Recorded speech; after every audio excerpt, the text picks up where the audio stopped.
Majority of the exit polls have predicted that Rahul Gandhi will be winning both the seats from where he's contesting. One is Wayanad, from where he contested in 2019, and the another seat is Raebareli. Now, remember when there was campaign that was going on in Wayanad, he went there and he in fact spoke to the public out there, saying that Wayanad is his home and is his family.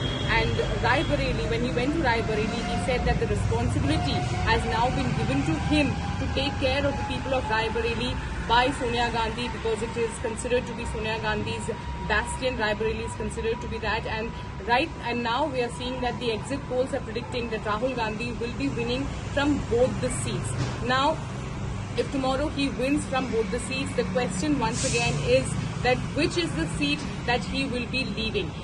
Will it be Wayanad or will it be Raebareli? Because remember, being an MP an MP actually, a candidate can contest from two parliament constituencies, but if they win both the seats, one seat is something that they have to give away. And which seat is that going to be? Because we have seen that Rahul Gandhi has been calling Wayanad his family, and when it comes to Raebareli, he has been saying that it is Sonia Gandhi's home, it is Sonia Gandhi's family. So which is the seat that he's going to leave? It is going to be, of course, a big dilemma as far as Rahul Gandhi is concerned. But more than that, the bigger question is that what is going to be the seats that will be won by Congress on 4th of June? Because if they are going to be just limiting themselves to double digit, like last time they won around 56 to 58 seats, and if this time they are going to repeat the same results, then the big question will be on the leadership, that why is it that the Congress party is not able to revive themselves. So